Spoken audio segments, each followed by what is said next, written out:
देश नीति, केवल सच्ची और पक्की खबरें। रेडी?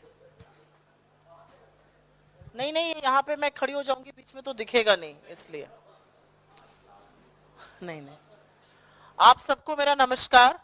प्रेस वार्ता शुरू करने से पहले आपके सामने दो वीडियो हैं। पहला वीडियो 17 सितंबर का नरेंद्र मोदी जी का है। वो ओडिशा में एक भाषण दे रहे थे और महिला सशक्तिकरण की बात कर रहे थे। पहले उसको सुन लीजिए।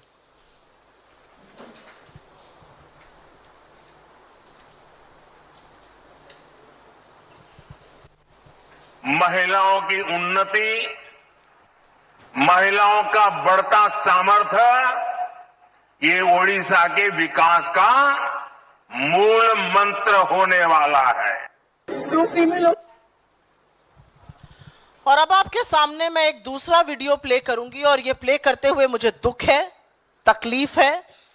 इस देश की एक बेटी, ओडिशा की बेटी, जो स्वावलंबी बनना चाह रही है, जो अपना एक छोटा सा रेस्टोरेंट चलाती है, उसके साथ एक हादसा हुआ। हादसे से ज्यादा भयावह वो था जो उसके साथ ओडिशा के पुलिस स्टेशन में हुआ। वो वीडियो चलाने से पहले आपको याद दिला दूं, ये बेटी इंडियन आर्मी के एक ऑफिसर की मंगेतर है, एक इंडियन आर्मी के ऑफिसर की बेटी है और खुद एक लॉयर है। जरूर सुनिए उसने कैसे अपनी व्यथा ओडिशा के अंदर एक पुलिस स्टेशन में बयां करी है। पकड़ के जोर से खींच के मुझे मारना पीटना शुरू कर दिया। मैंने उनको रिक्वेस्ट करते रहे, प्लीज स्टॉप, मत कीजिए, ऐसा मत कीजिए। फिर वो पुलिस स्टेशन के कॉरिडोर से मुझे घसीटते हुए ले जा रहे थे और उस टाइम पे मैं जितना जो उनको फाइट दे पाई, जहाँ उनके हाथ दिखे, एंकर्स दिखे, मैं फाइट बैक करने की कोशिश कर रही थी।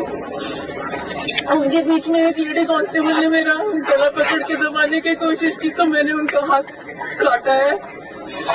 उसके बाद उन्होंने मेरे ही जैकेट से मुझे मेरे पीछे हाथ बांधे और एक लेडी कांस्टेबल के स्कार्फ से मेरे पैर बांध के मुझे रूम में डाल दिया।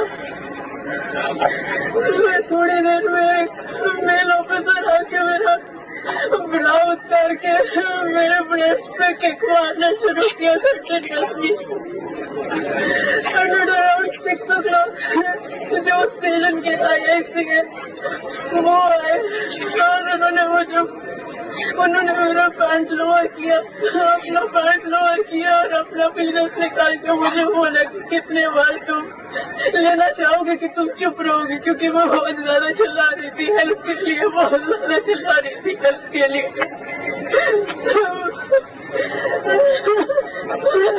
Please please please.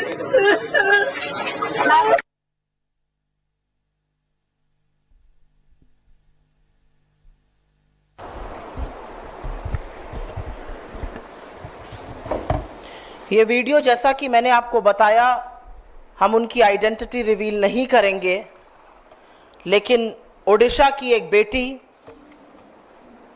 अपना रेस्टोरेंट बंद करके रात को निकलती है। कुछ लड़के उसके साथ ईव टीजिंग की बात करते हैं। रोड रेज का मामले की कंप्लेन लेकर वो और उसका मंगेतर, जो इंडियन आर्मी में ऑफिसर है, वो पुलिस स्टेशन पहुंचते हैं। उस महिला की ना सिर्फ वहां पर पिटाई की जाती है, बल्कि जो उसने अपना दर्द और त्रासदी पुलिस स्टेशन की बयां करी, वो मैं आपकी जानकारी के लिए सिर शर्म से झुकाकर रिपीट कर देती हूं, क्योंकि इस देश को सुनना चाहिए कि इस देश की बेटियों के साथ पुलिस स्टेशन के अंदर क्या हो रहा है। विभत्स है जो उन्होंने बताया है। उन्होंने कहा कि उनको पुलिस स्टेशन में हाथ पैर उनके बांध दिए गए। एक महिला पुलिसकर्मी ने यह किया और उसके बाद एक पुरुषकर्मी आता है और वो आकर उनके अंडरगारमेंट्स को निकाल देता है, उनकी छाती, उनके ब्रेस्ट पर किक करता है। और यही नहीं, अपनी खुद के प्राइवेट पार्ट्स को दिखाकर उसने जो शब्द कहे वो मैं नहीं कह सकती हूं यहां पर। यह ओडिशा में हो रहा है, उस ओडिशा में जहां आज भाजपा की सरकार के 100 दिन पूरे हुए हैं, नरेंद्र मोदी 17 तारीख को उड़ीसा जाकर महिला सशक्तिकरण की, महिला सुरक्षा की बातें करते हैं और उसी के कुछ घंटों में पता चलता है कि ओडिशा की इस बेटी के साथ पुलिस स्टेशन में दरिंदगी की गई। दरिंदे सिर्फ सड़कों पर नहीं, बीजेपी की सरकार में पुलिस स्टेशन के अंदर भी हैं।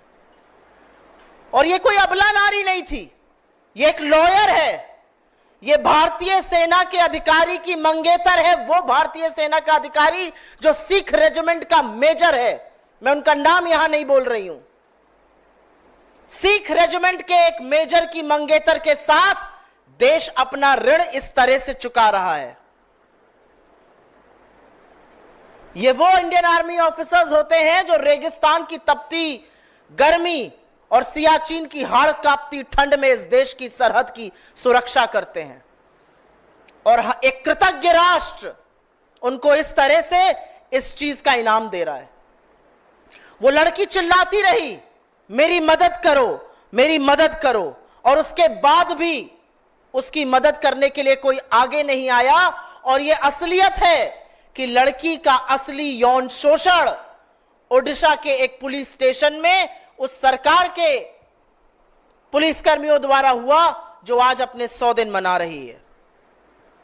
ऐसा क्यों है कि जहां जहां भारतीय जनता पार्टी की सरकार बनती है, तथाकथित डबल इंजन की सरकार, वहां पर रक्षक भक्षक बन जाता है? ऐसा क्यों है कि भाजपा शासित हर राज्य में विक्टिम शेमिंग का मामला सामने आता है? पहले पीड़िता के चरित्र पर सवाल उठाए जाते थे, अब पीड़िता का यौन शोषण पुलिस स्टेशन के अंदर पुलिस के दरिंदे कर रहे हैं। ये क्यों होता है भारतीय जनता पार्टी शासित राज्यों में? और एक बात तो सच है, नरेंद्र मोदी दौड़ दौड़ कर इधर उधर प्रचार करेंगे, एक शब्द इस पर नहीं बोलेंगे। उनकी महिला मंत्री इस पर एक शब्द नहीं बोलेंगी। इस देश की महिला बाल विकास मंत्री कौन है? अगर मैं आप में से 10 लोगों से पूछूं तो एक व्यक्ति शायद इसका जवाब दे पाएगा। महिला सांसद इस पर नहीं बोलेंगी। हो क्या रहा है इस देश में?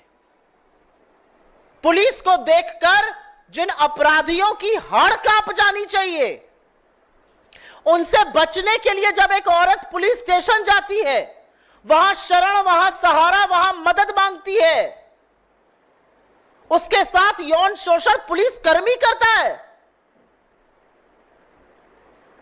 तो फिर सुरक्षित कहां है इस देश की आधी आबादी? कौन से सशक्तिकरण की बात होती है, यह जानना आज क्यों नहीं जरूरी है? और क्या आधी आबादी के लिए इस देश में कोई जगह नहीं बची है? और एक बात और सच है, और इस बात को मैं प्रबलता से बोलना चाहती हूं क्योंकि दोनों विषय जो हैं वो मेरे हृदय के बड़े समीप हैं। मणिपुर में 2 महिलाओं को, 2 बेटियों को आदमखोरों की भीड़ में नोचा। उसमें से एक कारगिल योद्धा की पत्नी थी। हफ्ता भर नहीं हुआ, अभी मध्य प्रदेश से मामला सामने आया है।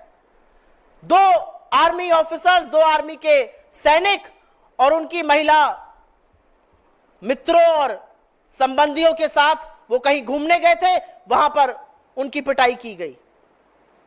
एक ये कृतज्ञ राष्ट्र है जो व्यक्ति ये सोचकर सरहद पे जाता है कि या तो मैं वापस आऊंगा या तिरंगे में लिपटा हुआ मेरा शरीर वापस आएगा, उसका हम ये बदला दे रहे हैं।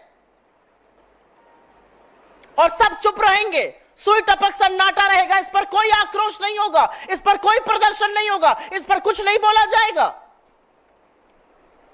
आपने बंगाल पर आवाज उठाई, सही किया, हमने भी बंगाल में प्रदर्शन किया। अब उठाइए इस पर आवाज, पूछिए कि ऐसा कैसे हो सकता था। पूछिए कि सरकार के बनते ही ऐसा दुष्कर्म पुलिस स्टेशन के अंदर बेटी के साथ कैसे हुआ। आप बदलापुर पर नहीं बोलेंगे, आप बिहार पर नहीं बोलेंगे, आप उत्तराखंड पर नहीं बोलेंगे, आप उत्तर प्रदेश पर नहीं बोलेंगे। आप सिर्फ और सिर्फ गंदी राजनीति महिलाओं के साथ दुष्कर्म होने पर करते हैं। हाथ जोड़कर नरेंद्र मोदी को इस देश की महिलाओं से माफी मांगनी चाहिए।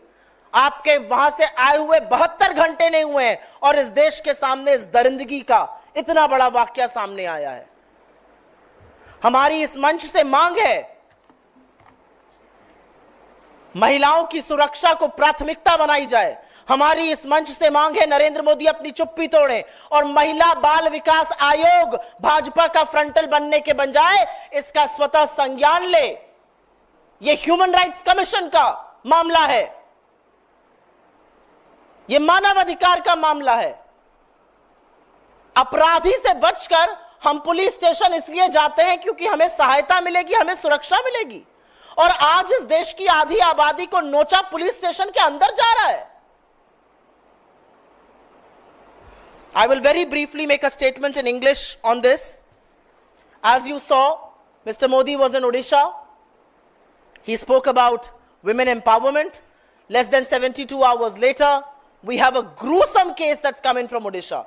A woman, a self-employed woman who runs a restaurant, is engaged to an Indian Army officer who works in the Sikh regiment, was going back to her home when some catcalling and eve-teasing happened.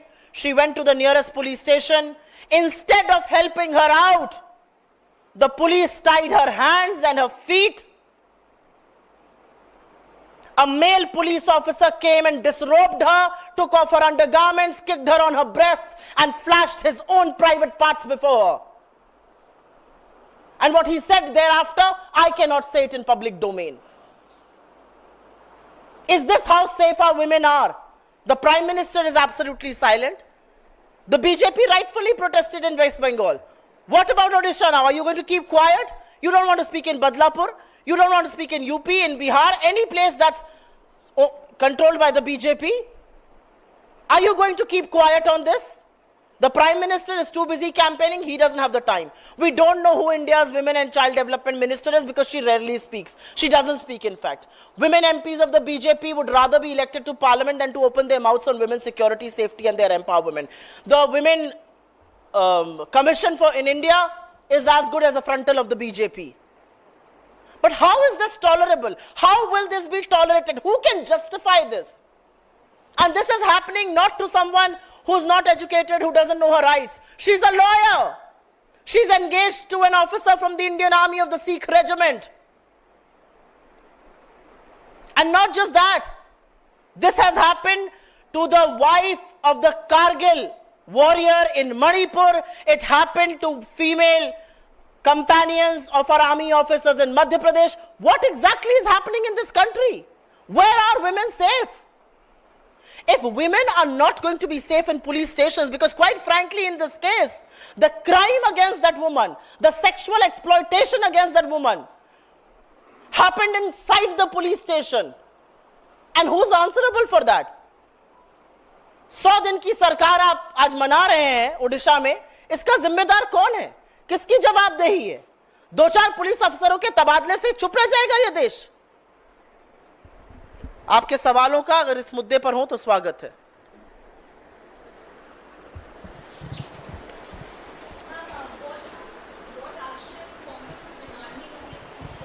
Because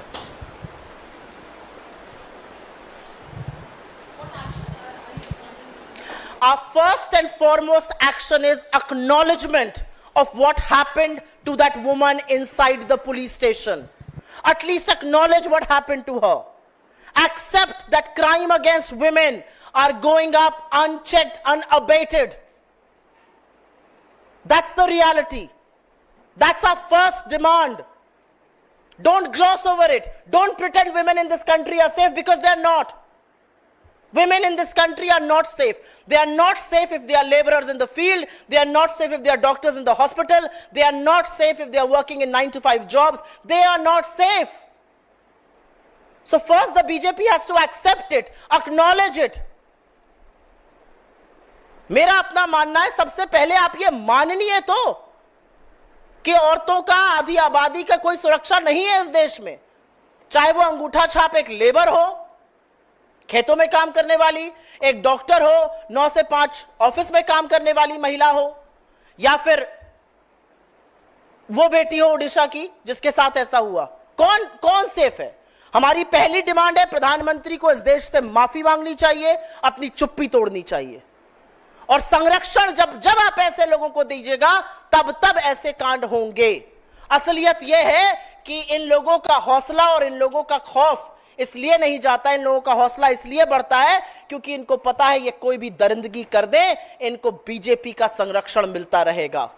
वो संरक्षण कुलदीप सिंह सेंगर को मिला, वो IIT BHU के दरिंदों को मिला, वो ब्रजभूषण को मिला, वो रामदुलार गोंड को मिला, वो तमाम उन नेताओं को, कर्नाटक का एमएलए जिसके खिलाफ एफआईआर हुई, जो 2 साल तक एक महिला का रेप करता रहा, उन सबको बीजेपी का संरक्षण मिलता है क्योंकि नरेंद्र मोदी प्रज्वल रेवन्ना के लिए वोट मांगेंगे, वो ब्रजभूषण की चिरौरी करेंगे और महिलाओं के लिए नहीं खड़े होंगे।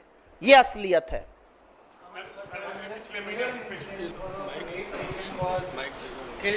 Uttar Pradesh. What? I have to say that in Sambal today, I read that news. It's absolutely shocking. एक लड़की जो कि रेप पीड़िता है, अपने भाई और मां के साथ जा रही थी। एक आदमी आता है जो आरोपी है, जेल से छूटकर गोली से मारकर उसकी हत्या कर देता है। इस कानून व्यवस्था का आप ब्यौरा दे रहे थे। इस कानून व्यवस्था को आप नजीर मान के उत्तर प्रदेश का मॉडल चलाना चाहते हैं। यह असलियत है। कहां है बेटियां सेफ? इस देश की बेटियां कहां सेफ हैं? पहले उस लड़की का रेप हुआ, आरोपी को सजा हुई, सजा से निकलते ही जब वो जेल से बाहर आया, उसने उस लड़की को मौत के घाट उतार दिया दिन दहाड़े। क्या कर रही थी योगी जी की पुलिस? क्या कहेंगे भाजपा के लोग? इस जंगल राज, भाजपा का जंगल राज उत्तर प्रदेश से लेकर उड़ीसा तक साफ दिख रहा है। बीजेपी ना देखना चाहे वो उनकी चॉइस है, लेकिन उसका जो भुगतान है, उसकी जो कीमत है, वो इस देश की आधी आबादी, इस देश की बेटियां चुका रही हैं। मैम, पिछले महीने प्रधानमंत्री महाराष्ट्र के जलगांव गए थे। वहां पर उन्होंने कहा कि महिलाएं पहले अपने खिलाफ हुए अपराध के लिए थाने जाने से डरती थी। हमने सख्त कानून बनाए हैं, हम बीएनएस लेके जाएं, महिलाएं अब थाने जाएं, खुलकर शिकायत लिखाएं। अब महिलाएं अगर थाने जाती हैं, ऐसी घटनाएं होती, फिर महिलाएं कहां जाएंगी? महिला मुझे नहीं पता कहां जाएंगी। मैं तो एक महिला होने के नाते आपके सामने खड़े होकर बेबस होकर आज ये कह रही हूं। मुझे नहीं पता कि अगर महिला के खिलाफ अपराध हो तो महिला कहां जाए, क्योंकि बीजेपी राज्यों में तो जब वो पुलिस स्टेशन जा रही है तो उसके साथ ये हो रहा है। मुझे नहीं पता महिलाओं को कहां जाना चाहिए। बीजेपी को हमें बताना पड़ेगा कि अगर हमारे साथ अपराध हो जाए तो हम कहां जाए। अगर नाबालिग बेटियों के साथ अपराध होता है तो तब तक एफआईआर नहीं लिखी जाती है जब तक 500 लोग सड़क पे आके आंदोलन नहीं करते हैं। मुझे नहीं पता, ये तो बीजेपी बताएगी। मैं व्यथित हूं, मैं परेशान हूं, मैं खुद बेबस आज महसूस करती हूं, क्योंकि कहां जाएंगी लड़कियां? आपके साथ कुछ गलत होता है, आप इस उम्मीद से पुलिस स्टेशन जाते हैं, रात को दिन में किसी भी वक्त, कि यहां जाकर मैं सेफ हो जाऊंगी। और बर्बरता और जघन्य जो विभत्स वाकया है वो आपके साथ पुलिस स्टेशन में हो रहा है। तो कहां जाए बेटियां? ये सवाल आप लोगों को उठाना चाहिए ना, पूछना चाहिए नरेंद्र मोदी से। कहां जाए इस देश की बेटियां? आपने कौन से कानून बना दिए और उन कानूनों का किसको फायदा हो रहा है? मैम, कई बार आप लोगों ने इन तमाम मुद्दों को उठाया है और खास तौर पे वुमेन सेफ्टी का मुद्दा। आपने मणिपुर का जिक्र किया, आपने मध्य प्रदेश का, यूपी, गुजरात का जिक्र किया और आपने इस बात का भी जिक्र किया। आप लोग बार बार सरकार से कार्रवाई की मांग करते हैं, लेकिन सरकार की ओर से कोई कार्रवाई नहीं होती और हमने देखा लगातार, चाहे वो रेप का मामला हो या ऐसे मामले बढ़ते जा रहे हैं। तो सवाल के बजाय आप लोग अब क्या एक्शन लेंगे अपनी तरफ से, क्योंकि सरकार से आप लोग लगातार मांग कर रहे हैं लेकिन कोई कार्रवाई नहीं हो रही। हम हिंदुस्तान का विपक्ष हैं, प्रमुख विपक्षी पार्टी हैं। अगर हम कुछ गलत होते हुए देखेंगे तो हम उसका पर्दाफाश करेंगे। हम आम जनता के सवाल, उनकी समस्या, उनकी व्यथा उठाएंगे और यह हमारा काम है। जब सरकारें सत्ता में बैठकर देखना और सुनना बंद कर देती हैं तो उन सोती सरकारों को जगाना विपक्ष का काम होता है। तो हम आज नहीं, हम कल भी अगर कुछ ऐसा होगा तो उस घटना को उठाएंगे। सरकार में तो हम हैं नहीं कि हम प्रशासन चलाने लगे। हम तो सोती हुई सरकार को जगा सकते हैं, बेटियों को सुरक्षित रखने की मांग कर सकते हैं, लेकिन बेटियां जाग रही हैं ना इस देश की। 400 पार नारे वाले ऐसे ही थोड़ी 240 पे आ गए, ऐसे ही थोड़ी हरियाणा से लेकर जम्मू कश्मीर, झारखंड और महाराष्ट्र सब हारेंगे, क्योंकि आधी आबादी देख रही है उनके साथ क्या हो रहा है। महिला आयोग इस देश का महिला आयोग नहीं है। महिला आयोग इस देश की महिलाओं के लिए नहीं है। महिला आयोग बीजेपी का फ्रंटल है। महिला आयोग में बीजेपी के कार्यकारी में जो महिलाएं होती हैं वो भरी जाती हैं, महिला कार्यकर्ता, और उनसे बीजेपी का चरण वंदन कराया जाता है। उनको महिलाओं के खिलाफ अपराध जरूर विपक्ष शासित राज्यों में दिखता है, लेकिन वो बिल्कुल मुंह सी लेती हैं जब उनको भाजपा शासित राज्यों में महिला अपराध की बात करनी होती है। उसका ना संज्ञान लिया जाएगा, ना कोई कार्रवाई की जाएगी, ना हवाई जहाज से, ना ट्रेन से, ना बस से वहां जाया जाएगा। महिला आयोग से मुझे रत्ती भर भी उम्मीद नहीं है, क्योंकि महिला आयोग बीजेपी का संगठन है, वो महिला मोर्चा का एक सब संगठन बन चुका है। मैं अलग से ले लूंगी। धन्यवाद बहुत बहुत आप लोगों का।